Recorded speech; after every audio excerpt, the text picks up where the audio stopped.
Bismillahirrahmanirrahim. Assalamu alaikum, dear students. Welcome back in lecture 7.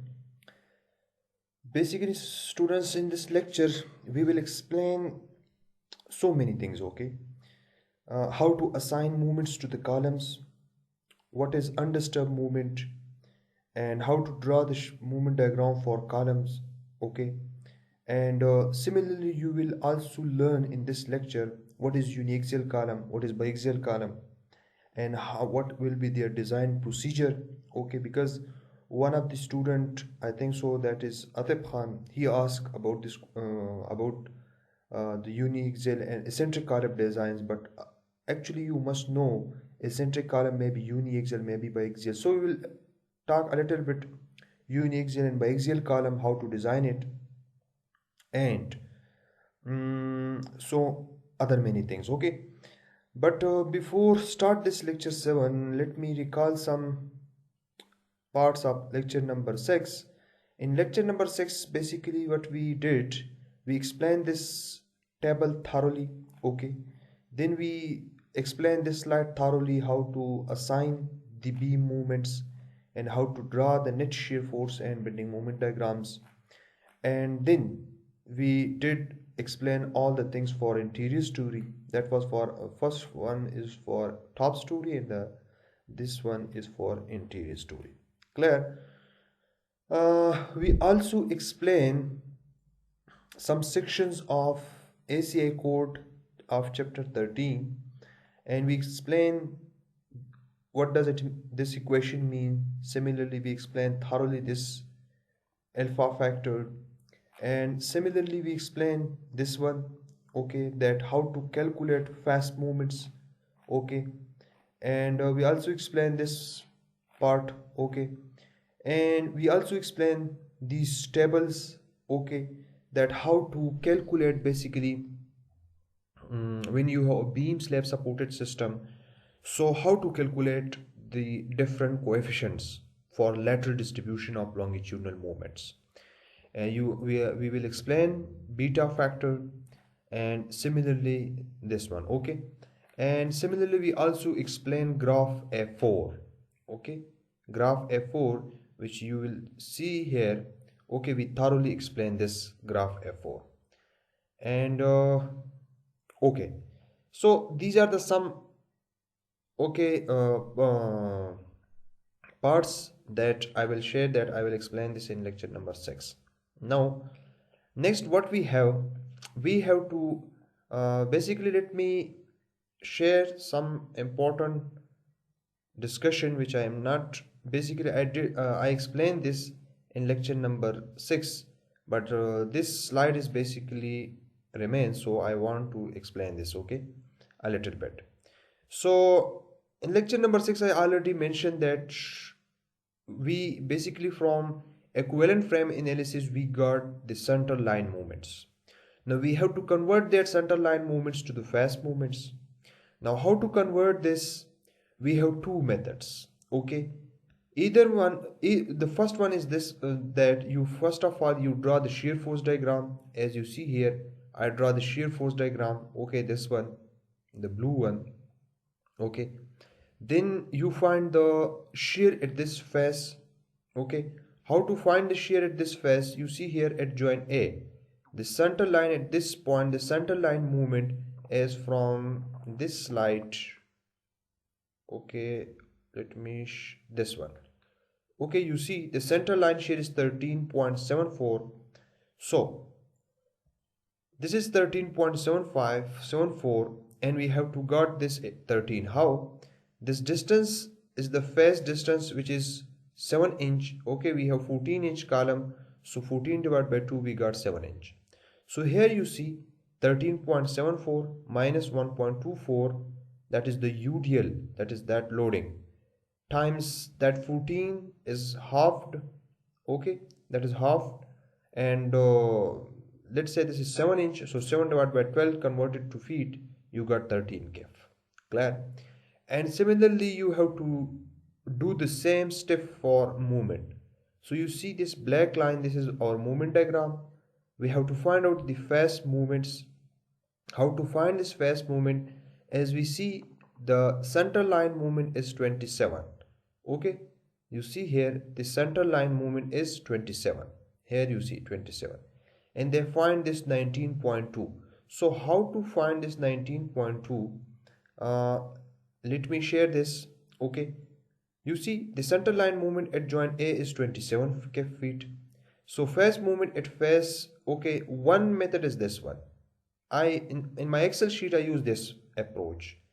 Okay, minus 27 as this moment is negative, minus 1.24 that is UDL, which also cause an anti-clockwise movement, so that will be represented by negative sign. And then we have a reaction. Okay, then we have a reaction that is you already know 13.74. Okay, so that reaction will causes a positive moment, so that is represented by a positive and multiply by distance. Okay, so you got 19.7. Okay, but if you find the shear area, the shear area will be how much? You see here 27 minus 13 plus 13.74 divided by 2. This is just like a trapezium. Okay, so this 13.74 plus 13 divided by 2 times this distance. Okay, so if you find this approach, you see 19.2. It will exactly give you 19.2. So this is the way that how you find 19.2 and 13. Similarly, do this these steps for all the phase movements. Now this is part which I basically remain in lecture number 6. I didn't explain this. Okay, so please add this step with that lecture number 6. Okay, now here we have basically starts lecture number 7. Okay, first of all you must know analysis of columns for dead load, factor for moment distribution. Remember, the computed unbalanced longitudinal moment shall be transferred to columns and shall be distributed to top and bottom columns. As in moment distribution table, okay, we see that we have some movement. Okay, we see we have some movement. Let me show you that movements. We see that there are some movements. Okay, and that movement is called basically the undisturbed movement. Okay, and you see here this is okay. You see this C2 column.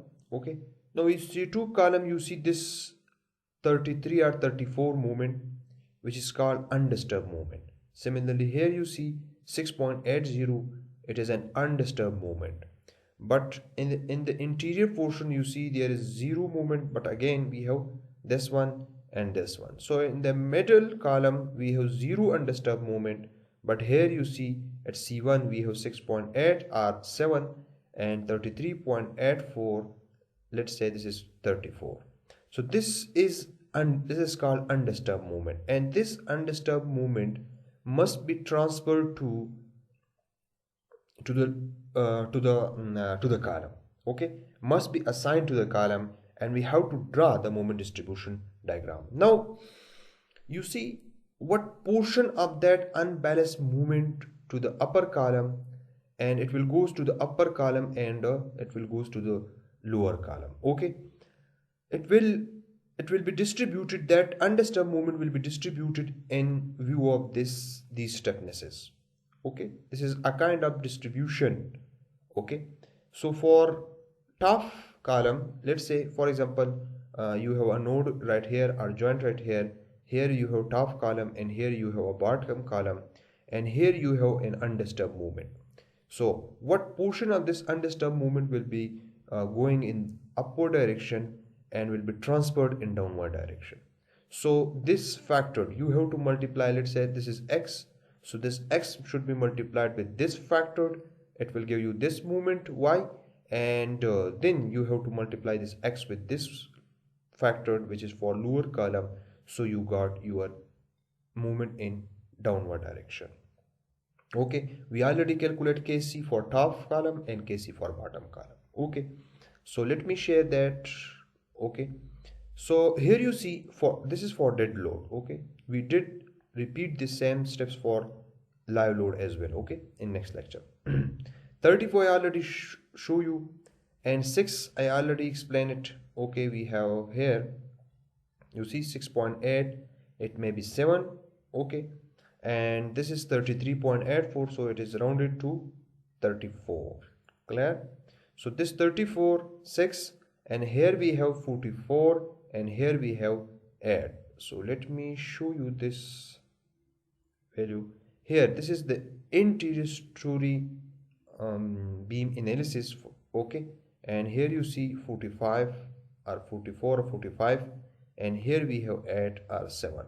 Okay, so 8. Clear? Now we have, this is an undisturbed movement, and remember, undisturbed movement is maximum at this, at the exterior column. Okay, at the edge column, because you see here you see that we have a beam in this direction, we have a beam in this direction, so there is movement from this column. Okay, and here the movement from this column, so they're basically balancing each other. You see, at this column we have a zero undisturbed movement. Clear? So that why at each column, as we have no column, no beam here, so that why there is maximum unbalanced movement.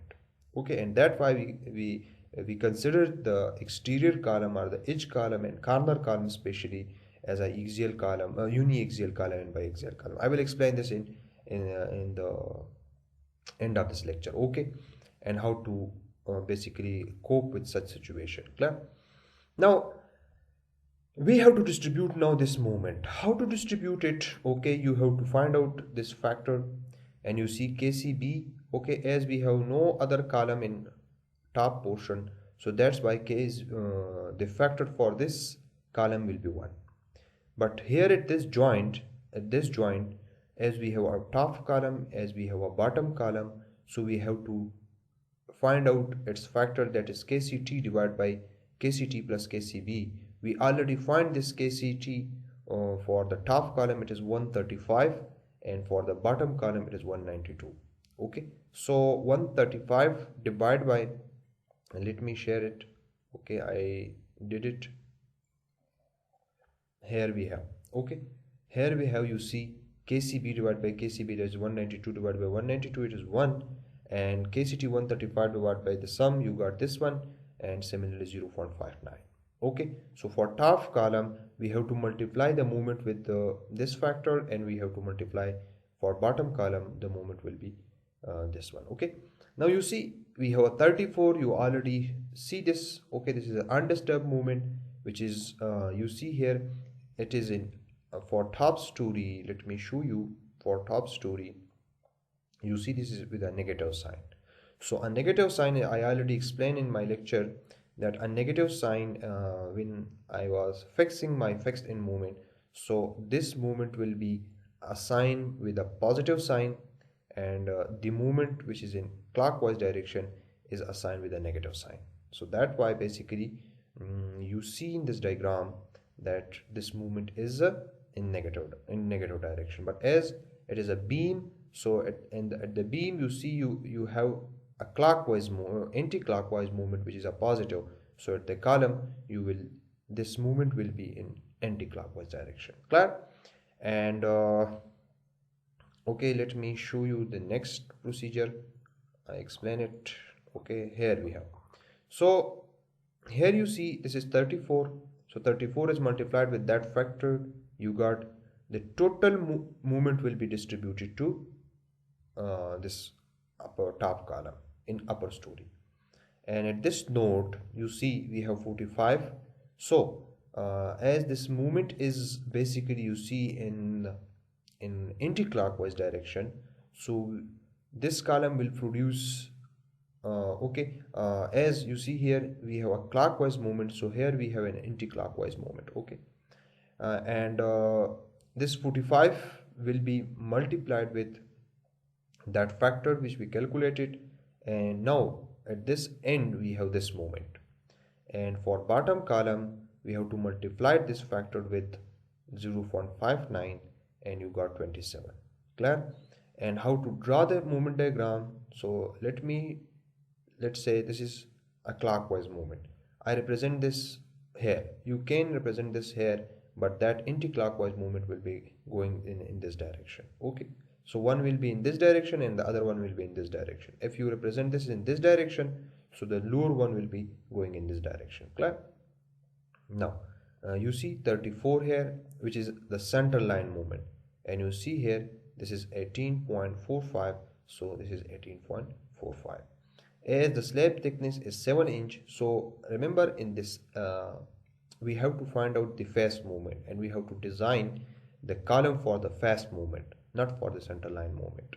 So we have a 7-inch slab, so half will be 7 by 12. Okay, and then you see the whole length is LU, we already know it. And this is, you see the bottom of slab, and this is the top of the slab. So we need to find this x distance. Here is the, I use the similar triangular rule, and I find this distance, that is 2.94. And then what we need to find this moment. So how to find this moment? Here we have the procedure.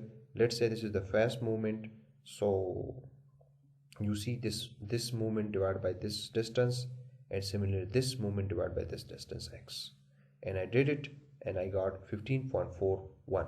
and similarly here you have to repeat the same procedure, and here you got 30.95. so 30.95 is our design moment. Clear?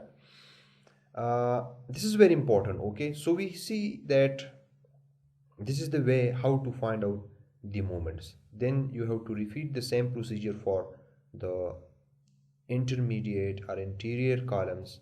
Okay, and for the ground story, or for the first story and then for the ground story. Okay, same calculation for the interior column or for the interior story and ground story.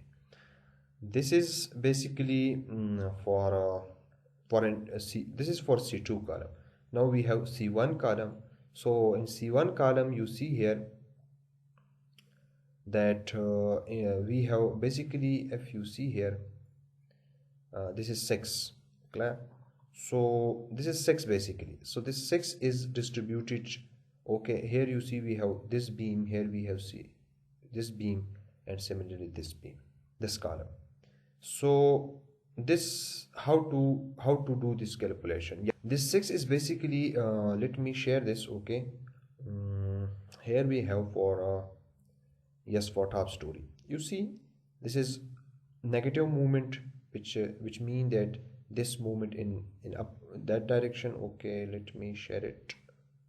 Here you see this is basically in clockwise direction, and this movement is in anti-clockwise direction. You see from this table, this is 104. So the net movement of these two will be called the undisturbed movement, and that one will be 6.8. Now this is very important to understand that this movement is in clockwise direction and this one will be in anti-clockwise direction. So the net movement will be in clockwise direction. Why? Because this movement is maximum than this moment. So this is our net moment, which is -7. Now -7 or 6. Okay, now to balance this joint, okay, or this node, we have to apply an anti-clockwise movement. Clear? So because this is a net movement and undisturbed movement, and this movement must be resisted by the column which is transferred to the column, so that why a column will produce an anti-clockwise movement to balance this joint. And you see here this movement is 7. Okay, in opposite direction. Clear? Similarly, this is in anti-clockwise, so this one will be in clockwise direction. And here is the thing, that we got this movement from moment distribution and we got this one. So the net movement will be the algebraic sum of these two movements, and the direction will be clockwise. Why? Because this one is greater than this one. So to balance this movement, we need to apply, okay, an opposite couple, okay, an opposite moment. So what portion of this edge kif feet movement will go to the top and will go to the bottom? So you have to multiply this with the factors, as we calculated 0.59 for the lower and 0.41 for the top.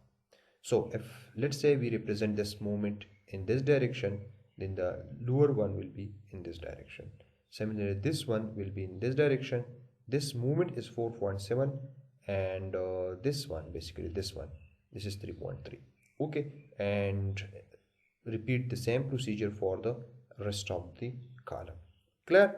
So this is basically the way that how they basically did this calculation, and how they draw this movement diagram. Okay, here you see they basically represent, this is the movement column movement diagram. Okay, and whole steps are clear. Now this ends up, let me talk about a little bit uniaxial and biaxial column, because this is a question from raised from one of student. So let me show you some interesting diagram.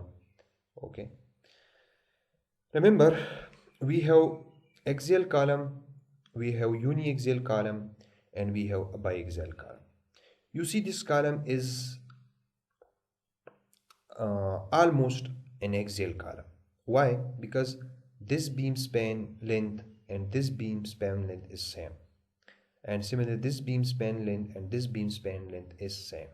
So that way we consider this column as an axial column. But this is very very important, as in this example, in this calculation, you see here, although because we are covering this example, this example is now we did it. Okay, so here you see movement at this C1 column. Okay, and similarly this C2 column, but here at this column we see no movement, no undisturbed movement, although from the loading you see there is no movement because the geometry is same. But remember, if there is uncertainty of live load, okay, you see due to dead load there is movement. Similarly, um, there is let's say, let me bring my editor here. So you see, when we have a live load, and that live load, you already know that the live load is movable. Okay, let's say if a live load is here, I will explain this in next lecture. Okay, so due to this live load there is a little bit movement. Okay, and that creates undisturbed, and due to this, the due to the movement of live load, because this live load may be sometime here, maybe sometime in this span, maybe sometime in this span, maybe sometime in this span, and that will causes, basically you can say, unsymmetrical condition. Okay, although the geometry is same, there is, if the live load is thoroughly distributed over this span, okay, thoroughly distributed over this span, and there is none of such cases that live load will be here and not here, and not here and not here. So this live load basically distributed, creating a kind of undisturbed movement. Okay, so in that case we can't say that this will be an axial column. This is very important to understand. Clear?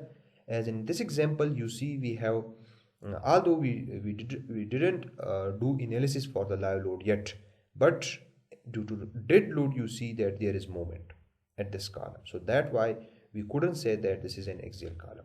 But here you see due to dead load there is zero undisturbed movement. So that why we will say this is a pure axial column. Clear? This is very important. This is very important because he raised this question that how to identify that this is an eccentric column and column. Clear? Now, okay. Let's say this is an axial column. So you must know the design of an axial column. Let me share this lecture. Okay, this is lecture number 3 from the same Dr. Kaisar Ali notes, and here he basically explained the whole procedure, how to design. I will do this lecture inshallah in my coming lectures. Okay, but I will give you just a concept regarding the axial load. I think axial column. Okay, I think you must understand the design of axial column. That is a simple procedure. It is not a tough procedure. Okay, so here we have a compressive load. Okay, so in case of compressive, you see the pu is passing from the center of the column. There will be non-eccentricity. Sometimes it is very important, if you have a column and beams running in this direction, okay, beam running in this direction, similarly from that direction and that direction. If the reaction, okay, the net reaction of this beam passes from the center of this or from the centroid of this column, then we can say this is a power axial column. Okay, sometimes there is a problem, okay, which I see personally in many situation, in many practical example. Let's say I will share this. Okay, let's say this is a rectangle column, okay, and a beam coming from this direction. Sometimes you see a beam is aligned with this face of the column, and a beam will be aligned with this face. Okay, so here you see in this direction. Now you see the centroid of the column is this one, but the beam reaction is now here. Okay, this is important, and this is now our eccentricity. This is very important. This is our eccentricity. So this is E. Here you see this eccentricity produces, let's say this is my y-axis and this is my x-axis. So as the reaction of the column, that is pu, acting at this point, okay, this is pu, okay, so you see this pu times E, it will causing movement about this axis. Okay, it will causes movement about this axis, and that axis will be denoted by mx. Okay, now this is the effect. Although let's say we have beams from this side as well, okay, and from this side as well. Okay, so okay, this is continued. Okay, now you see this beam doesn't produce any eccentricity, but these beam, although you see the column is supported, let's say the geometry is same, the beam, this is 25 feet span, this is 20 feet span in this direction, and similar in this direction 20, and this is 25, but the geometry is same, the panel spans are same, but due to the placing, okay, this is not a proper placing. You can see this beam is not properly placed at the center of the column. It is placed at the edge of the column. So due to this kind of practice, you see the movement, this extra movement is produced. Now you have to add up this movement with that undisturbed movement. Remember, this is very, very important. Okay, you have to basically care about this kind of problems. Okay, basically this kind of problems occur basically in our construction practices. Okay, that the contractors or the masons, okay, and the persons which are basically did this kind of construction work, that don't know about this kind of eccentricity problems. So you are the people, if you are a site engineer, you have to care about these points. Okay, where they are placing the beams, whether they are not going too far from the centroid, because this creates greater movements, and it will causing this side of the column in tension. Okay, and you already know that your concrete is very weak in tension. Okay, so this is very important to that I will share these points. Okay, now due to this kind of problems, you can't say that this column and this column will be in pure axial compression, okay, or an axial column. But as we have to design it, so we assume that this is our axial column. Okay, but at the site you already see there are so many violations, so we can't do anything. Clear in such situation. Now, but you see, inshallah, you will see that I will calculate movement at this column, and in this column undisturbed movement due to live load as well. But due to dead load, you see there is undisturbed movement in this column, although zero here, some movement here, and at the edge. So this column and this column are very important column. This is called a uniaxial column, and this is one is a biaxial column, because here you see the beam are running from that direction as well as from this direction. So this is 20 feet, this is 20 feet, so they cancel out each effect. So we say that there is net loading, net movement in from these beams. Okay, let me share it. Okay, this is very important because this beam is let's say it causing movement in this direction and it causes movement in this direction, so they cancel out each effect, and we consider that there is not zero movement, okay, from this beam and this beam. But from analysis, okay, you have to run analysis, as this is my north direction and this is my south direction. So you need to run analysis for this exterior frame, and you see what kind of movement comes, what kind of undisturbed movement come in this column. So let me show you. Let's say we have axis. This is, let's say this is x axis and this is y axis. So as in this case, in our present example, we see there is a huge movement, okay, that is roundabout in the top story 34, while in the bottom story it is different. Okay, now in the top story we see 34, so that movement is now about the which axis? Okay, this is let's say this is 3D. Let me draw the 3D. Okay, so you will understand it thoroughly. Okay, let's say this is column,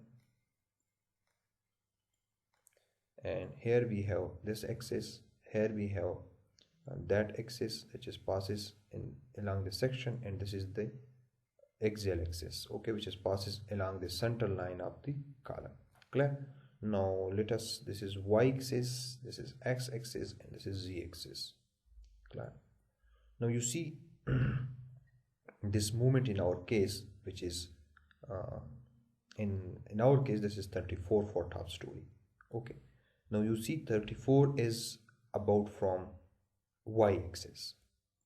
Okay, it is about from y axis, so that's why we say our my is 34 feet. Okay, now this is very important. When you run your analysis in north south direction, you got movement about mx. Okay, you will got your mx. It may be 0 or it may be some amount. Okay, but which is called undisturbed movement. Clear? So you have my, mx, and then you need to find the reaction, okay, of this beam. Okay, reaction is causing by the column to the beam. Okay, so you see this is column, and sorry, this is beam and this is column. So column support this loading which is coming from the beam. So the reaction right at this point, like let me show you, in our case it is for top story. Okay, just for top story. For top story you see this reaction, the net reaction is 13.74, and we have to consider this 13, but in the center line this is 13.74. so now you see this is 13.74. This is now because the beam applying this reaction or applying this loading over the column section, and you know from the third law of Newton, if this column is in balance, the column must create a reaction of 13.74. so now this is your pu, okay, and you have to convert this into factor, but this is our pu now. So we have pu, okay, we have pu, that is 13.74. okay, we have my, that is 34, and mx, which may be calculated, which may be 0 or which may be something. Okay, so in this case this column is not a uniaxial column, this is a biaxial column then. Okay, if we consider mx, if we don't consider mx, okay, so then it will be a uniaxial column. Now this is, you can see, a purely biaxial column, this corner column basically. Clear? Let me rub these things. Okay, I will show you, okay, that how it is a biaxial column. Clear? Now this is very important to understand. Clear? This column, you see the beam. Let me discuss this one. Now you see the beam coming from this direction, similarly the beam coming from this direction.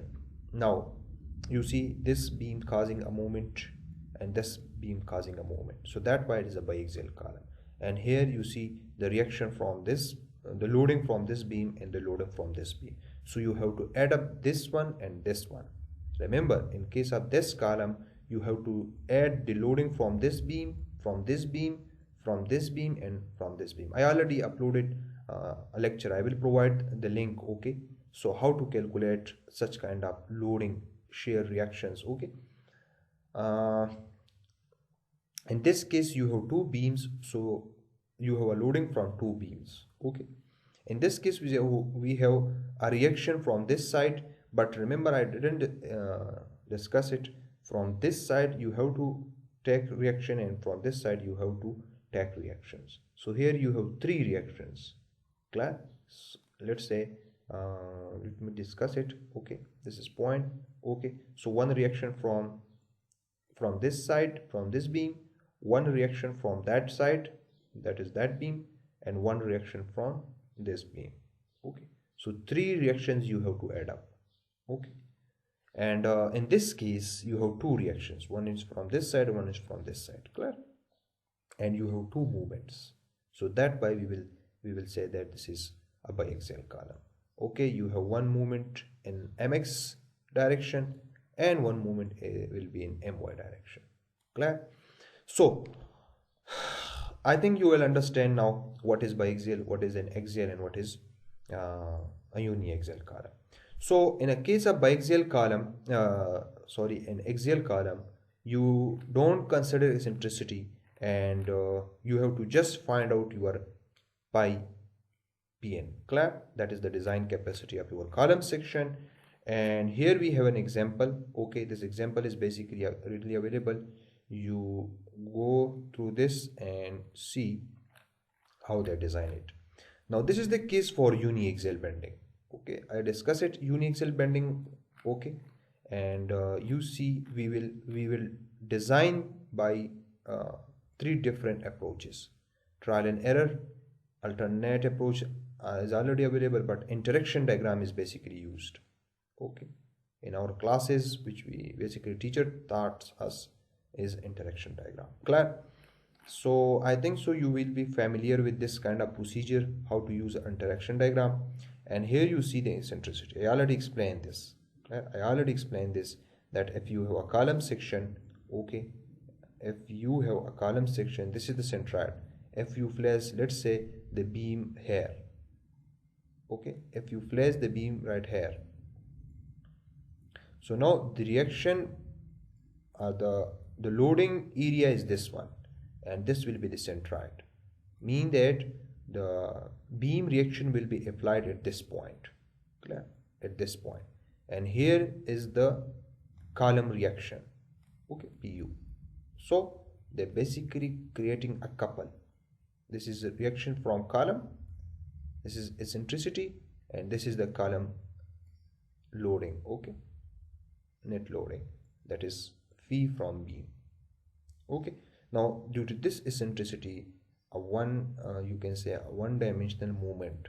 Okay, a unidimensional, you can say a axial bending will be created about the centroid of the column.